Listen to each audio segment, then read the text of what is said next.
हूं शिखा यादव। आप देख रहे हैं एन एक्सप्लेनर। टीएमसी नेता महुआ मोइत्रा को चुप कराने की सरकारी कोशिशें बढ़ती जा रही हैं और इस खेल में अब तक 3 नाम सामने आए हैं जो महुआ मोइत्रा के खिलाफ बोल रहे हैं। जय अनंत देहाद्रई, बीजेपी सांसद निशिकांत दुबे और तीसरा दर्शन हीरानंदानी का। दर्शन हीरानंदानी के बारे में हमने एक वीडियो बनाया है, उसे भी आप देख सकते हैं। बीजेपी सांसद निशिकांत दुबे को तो आप जानते ही हैं और एक नाम जो ज्यादा दिलचस्प है वो है जय अनंत देहाद्रई का। इनके बारे में बहुत कम जानकारियां पब्लिक स्फेयर में थी, लेकिन अब पर्दा उठने लगा है। तो आज बात करेंगे जय अनंत देहाद्रई की, जिसे महुआ मोइत्रा ने जिल्टेड एक्स कहा है। जय अनंत देहाद्रई की उम्र 35 साल है, वकील हैं और टाइम्स ऑफ इंडिया में 2013 से 2022 तक कॉलम लिखते हैं। टीओआई के अलावा दूसरे मंचों और प्लेटफॉर्म पर सक्रिय रहे हैं, लेकिन ट्विटर पर तो बहुत ही ज्यादा सक्रिय हैं। 49 वर्षीय महुआ मोइत्रा और जय अनंत देहाद्रई लगभग 3 साल तक रिलेशनशिप में थे, लेकिन 2023 के शुरुआती महीनों में दोनों के बीच ब्रेकअप हो गया। मीडिया रिपोर्ट्स के मुताबिक दोनों के बीच एक कुत्ते हेनरी को लेकर भी कानूनी लड़ाई चली और इस बात का पता महुआ मोइत्रा के मानहानि नोटिस से चलता है। 2023 के मार्च और सितंबर महीने में महुआ मोइत्रा ने बाराखम्मा पुलिस स्टेशन में जय अनंत देहाद्रई के खिलाफ 2 मामले दर्ज कराए। ये मामले घर में घुसने और चोरी के मामले थे, लेकिन 4 अक्टूबर को ये मामले वापस ले लिए गए। दिल्ली हाई कोर्ट में दाखिल महुआ मोइत्रा के नोटिस के मुताबिक जय अनंत देहाद्रई महुआ मोइत्रा को गंदे, अश्लील और बदनाम करने वाले मैसेज भेजते थे। इसके साथ ही देहाद्रई ने महुआ मोइत्रा के आधिकारिक सरकारी आवास में घुसकर उनकी निजी चीजें चुराई, जिनमें महुआ मोइत्रा के पेट डॉग हेनरी भी शामिल हैं, जिसे बाद में लौटा दिया गया। न्यूज लॉन्ड्री के मुताबिक देहाद्रई ने महुआ मोइत्रा के घर से उनके पेट डॉग हेनरी के खिलौने और अन्य सामान चुराए थे। महुआ मोइत्रा महीनों के कुछ ही दिन दिल्ली में रहती हैं, तो वे देहाद्रई से कहती थीं कि वे उनके पेट डॉग का ख्याल रखें, और अक्सर ये होता था। लेकिन एक बार जब महुआ मोइत्रा दिल्ली लौटी तो जय अनंत देहाद्रई ने पेट डॉग हेनरी को लौटाने से इनकार कर दिया। रिपोर्ट में कहा गया है कि महुआ मोइत्रा हेनरी को अपने बच्चे की तरह मानती हैं। हाल के दिनों में सोशल मीडिया पर महुआ मोइत्रा की क्रॉप की हुई तस्वीरें भी खूब वायरल हुई हैं। इन तस्वीरों के साथ महुआ मोइत्रा पर आरोप लगाया गया है कि उन्होंने पैसे लेकर संसद में सवाल पूछे थे।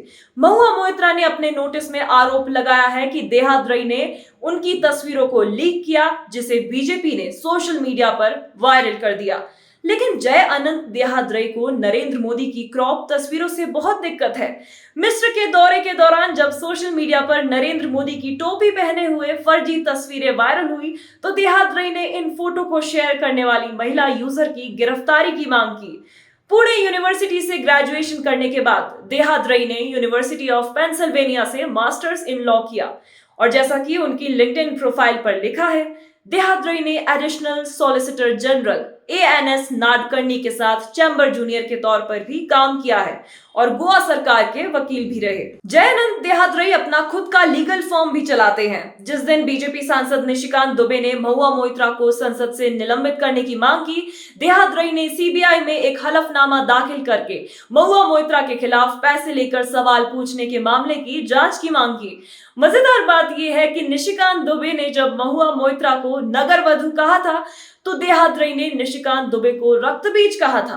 पिछले साल सितंबर महीने में जब Nishikant Dubey air traffic control room में घुसे तो देहाद्रई ने निशिकांत दुबे की गिरफ्तारी की मांग की थी। जय अनंत देहाद्रई लगातार शशि थरूर, दिल्ली के सांसद गौतम गंभीर, दिल्ली के CM Arvind Kejriwal, PM Narendra Modi, UP के सीएम योगी आदित्यनाथ, वो पालतू डॉग हेनरी, कांग्रेस और जजों के बारे में लगातार एक्स पर बात करते रहते हैं। देहाद्रई नरेंद्र मोदी के विजन के कायल है और उत्तर प्रदेश के मुख्यमंत्री योगी आदित्यनाथ को भविष्य का प्रधानमंत्री मानते हैं। एनकाउंटर की तारीफ करते हैं और कांग्रेस के सांसद शशि थरूर को सेक्सुअल प्रेडेटर बता देते हैं। जर्नलिस्ट और पत्रकार आकार पटेल को एंटी नेशनल भी कह डालते हैं, लेकिन वे खुद को ट्रोल कहलाना भी पसंद नहीं करते। 2020 में जब योगी आदित्यनाथ की सरकार ने विकास दुबे को एनकाउंटर में मारा तो देहाद्रई ने इसे कोल्ड ब्लडेड मर्डर कहा। दुबे पर 60 से ज्यादा मामले थे, जिनमें 8 से ज्यादा मामले मर्डर के थे। 3 साल बाद 4 मई 2023 को जब योगी सरकार ने गैंगस्टर अनिल दुजाना को एनकाउंटर में मारा, तो देहाद्री ने कहा कि जो लोग एनकाउंटर पर सवाल उठा रहे हैं वे मूर्ख हैं। अंत में एक और बात, 2019 में जब महुआ मोइत्रा ने नागरिकता संशोधन कानून को सुप्रीम कोर्ट में चैलेंज किया था, तो देहाद्री इस केस के वकीलों में से एक थे। इस कहानी से आपको पता चलता है कि जब तक जय अनंत देहाद्री महुआ मोइत्रा के साथ थे, उनके विचार और तेवर कुछ और थे, लेकिन जैसे ही ब्रेकअप हुआ, उन्होंने महुआ मोइत्रा के खिलाफ मोर्चा खोल दिया, तुरंत बीजेपी के इशारे पर खेलने लगे। तो ये थी महुआ मोइत्रा के जिल्टेड एक्स की कहानी। देश और दुनिया की तमाम खबरों के लिए हमारे चैनल को सब्सक्राइब करें, वीडियो को शेयर करें और अपनी प्रतिक्रियाओं से हमें अवगत कराएं। आप सबका शुक्रिया। नमस्कार।